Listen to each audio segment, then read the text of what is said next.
พาจังไหนเอามันโทรหากู้ภัยเนาะก่อนจริงกู้ภัยฮัลโหลไอ้มาเร่งด่วนรถต่ำกันอยู่สี่แยกปากทางนี่นะอยู่ที่แยกปากทางหมดเจ้าโดยไม่ล่อคนเจ็บมันเกิดที่ไหนนะเจ้าคนเจ็บหัวนอกพื้นสมองไหลไม้ไว้ไอ้มาเร่งด่วนเด้อสมองไหลเละๆแล้วนี่นะโดยไม่ล่อสี่แยกปากทางไม้ไว้เนี่ยขี่เฮียค้าส่งพร้อมนี่นะ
โดยว่าทุกเชิญที่สุดแค่กันไปเป็นวัดศูนย์ว่าคนเจ็บนักตาย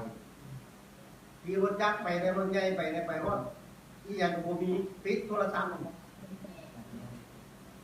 โทรคืนปิดโทรศัพท์เลยโทรศัพท์เนี่ยปิดแล้วมาแล้วยังก็ออกเน็ตอีกหมายว่าไม่ไหนพวกเจ้าออกเน็ตหมายว่าพวกอันกู้ภัยเป็นของเล่นพวกเจ้าอ่ะเงินเขาที่เติมน้ำมันนี่เงินล่าอ่ะเติมน้ำมันนี่พอล่าบอกเลยไหนแต่เราคนตัวที่เอาเงินมาเติมน้ำมันได้เดินทางเหมือนซอยคนเก็ตอยู่ก็เป็นหาง่ายเด้อพอเป็นพวกเจ้าซอยเหลือเลยพวกคอยได้หาเงินใส่เองเลยพวกเจ้าต้องรู้เลยการหลอกการเมาหยอกนี่ใครได้เมาหยอกกระล่าแล้ววางสายแม่พวกแม่เด้อแล้วกันแล้วอันนี้โอ้ยมาเด้อสมองไหลตายแล้วสมองไหลมันหมายว่าไม่ได้สมองไหลร้องมึงบอกประเทศจะบาดบอกให้เจ้าสมองไหลร้องมึงบอกเอาวะมึงจะร้องบอกแล้วมึงแทงมึงว่าแล้วมึงแทงว่าเฮ็ดคือก่อนล่ะมึงคือดูมันเล่าแล้วมึงออกเล็กเนี่ยนะมันออกเล็กมันออกเพื่อซื้อนี่แหละผู้ใดไทยผู้ใดไทยออกเล็กนี่แหละคนไทยเขาไทยเด่นเสื้อเขาไทยเนี่ยแล้วออกเล็กเนี่ยนะแนวลิ่นส่วนของเล่นวะมันเป็นแนวเล่นนะตามไปเขาก็เริ่มกินแล้วมึงออกแกงมือตัวออกเล็กตายังลึกอ่ะลึกคืออย่างนี้ลึกจังไหนคือมีอยู่ไม่อยากเอาลงอีกนี่เบอร์บอยว่าจะมีไงหน่อยเด้เป็นยังไงเอานี่นะเขาแม่ด่านี่เป็น20,000 บาทคนเกือบแสนคนด่าพวกเจ้านี่มันแม่นแนวอ่ะดีใจก็ได้ดีใจว่าเขาด่าบอกเนี่ยละเอียดให้หยังพวกเจ้าขึ้นที่ข้างๆเลยคนเป็นของเล่นเนี่ยของซอยเหลือคนนี่คนเป็นของเล่นแต่ละคนนี่อาสาที่ได้เงินจากคนในประหยัดซอย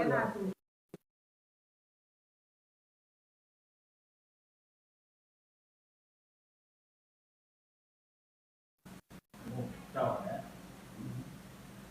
เราเป็นแนววัดถามเขาเจ้าพวกเจ้าพื้นดูแล้วพ่อแม่เจ้าดีใจนะบอสเรามีเรื่องอย่างที่ละพ่อแม่เจ้าดีใจนะบอสโทรหาแล้วโทรหาพวกไฟเราออกมาให้เอาคนเลยนะ นี่หมูหักโทรศัพท์ นี่ผู้รับโทรศัพท์ใครบ้านเจ้านี่แหละ ค่อยทางบ้านไปหาคุณมันเยอะโตพวกเจ้า เดี๋ยวนี้คอยว่าเขาบัวนาตำรวจว่าเราผู้มาพวกเจ้ารถเนี่ยไม่ได้มาลงในบ้านนี่เดี๋ยวนี้ ลมเลยเนี่ย แต่ว่าผู้ปัญหาผู้ที่ในบ้านอยู่คือของลงคืนก็คือ คนไปเทียบเสื่อมอยู่แล้วตอนนี้ละ ผู้ช่วยสังคมแล้วก็ทุกเจ้าทุกจ เวลาต้องเป็นอย่างเล่นบ้านน้องปิงนี่บ้านนี่มันมาหาลูกคนดูไม่ใช่ไหนมาหาพวกเจ้าอยู่ในบ้านนี่แหละเอาคนเจ็บนี่แหละวิธี28เนี่ยมาเอาคนเจ็บอยู่ในบ้านนี่ประจำนะแล้วพวกเจ้าเห็นคืนมาเห็นถือกว่าล่ะเห็นอย่างก็ต้องคืนพอไปว่าเขาของเล่นหัวออกเล่นหัวตึ๊ดแจ้งกู้ภัยรถหัวตึ๊ดอยู่พวกเจ้าเห็นถือกว่าล่ะไว้มือต่อมือมาก็จะเห็นเนี่ยพวกเจ้าเนี่ยมือแจ้งหาเนี่ยพวกเจ้าก็เห็นมือต่อมานี่พวกเจ้าออกเด็กว่าแจ้งกู้ภัย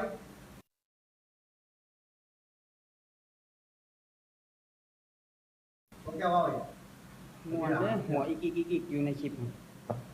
ทั้งมือได้ไม่ปล่อยทำโทรศัพท์นี่ไม่ได้ออกก็ได้ก้อยครับกับบุ้งแล้วแม่แล้วหมดแนวเห็นผมจะขึ้นว่าแม่แนวเห็นผมถ้ามันว่าคนตำรวจว่ากุ้มไปเอาเลือดมาไว้มันต้องล้มอย่างไปพ่อในบ้านอยู่ในบ้านของล้มคือ ทางนั้นเป็นร้อยที่มาเอาทุ่มดาวแล้วทำเป็นว่าเป็นทางที่มันคือ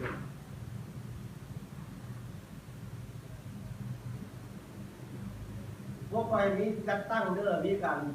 กู้ภัยพวกคนนี้จัดตั้งเรียบร้อยเลยพวกคนกระทรวงภายในเรียบร้อยเลยออกคนพ่อแม่เห็นแบบซูซีซูมาว่าอยากออกจะเก็บไปเห็นพ่อแม่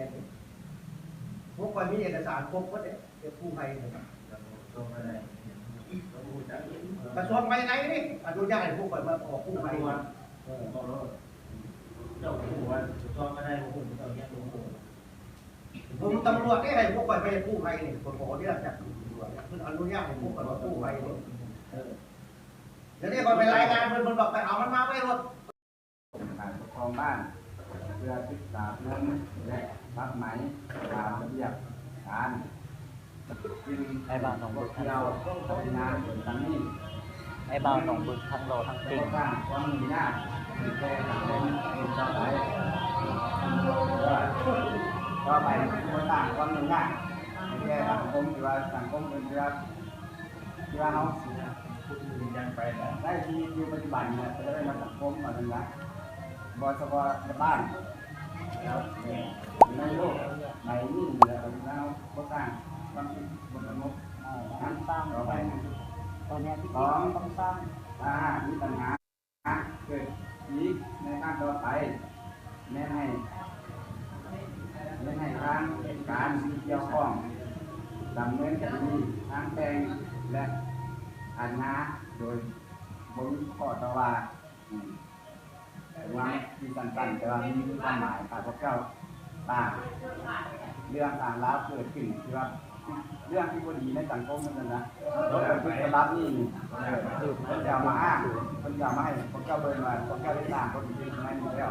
พวกเจ้าเสียทีแต่คนอยู่ได้มันพวกเจ้าได้ปฏิบัติ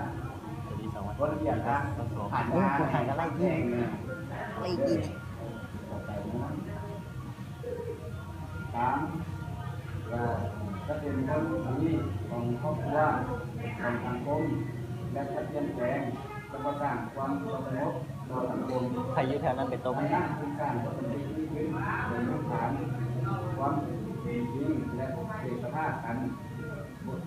บันทึกฉบับนี้ได้อ่านต้องหน้าทั้งสองฝ่ายอยู่แล้วจึงได้โดยการเป็นหลักฐานแต่ก็ทำเป็นหมายเลขหมายเลขก็นั้นรับหมายจำนวน5 แต่ที่แนวทางหน่วยกู้ภัยมอบให้การโครงการปกครองบ้าน อายุ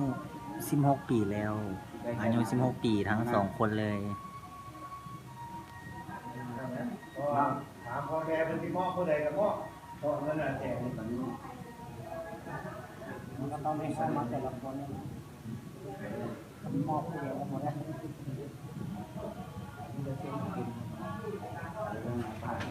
เกมเลย ตอนนี้แฟนก็จะมายิงเลย เป็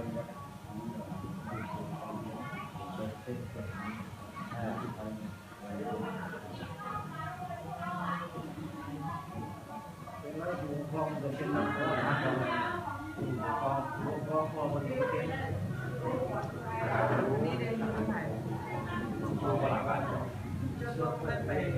ขอโทษสังคมจะต้องว่าวันที่เจ้าเห็นไปแต่อะไรพวกเจ้าโดนรายงานพวกก่อนคนเองกับพวกเจ้าแต่เจ้าจะดึงใครนำมาหลอกแปลงรายงาน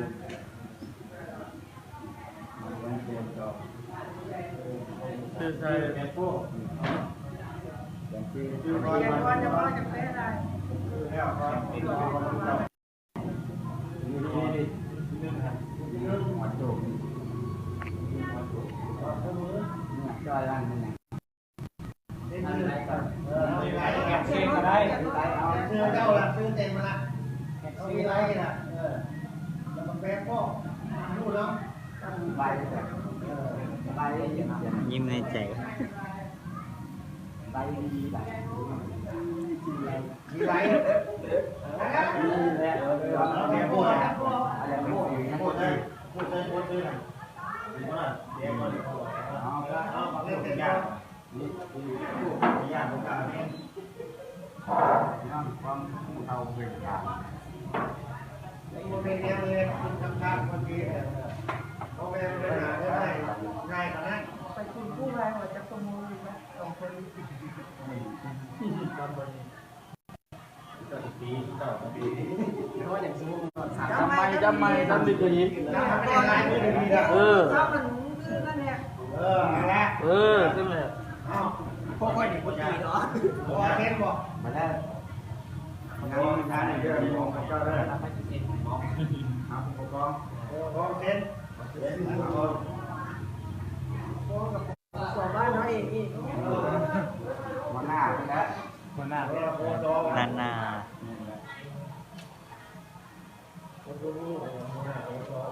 ครับ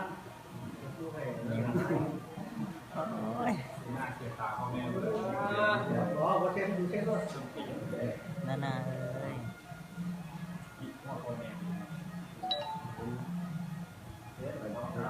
เอามาข้างหน้าเทน เอาเบี้ยวมาทำมาขึ้นอ่ะ มึงนั่นแหละ ไปดูไหม เขาด่า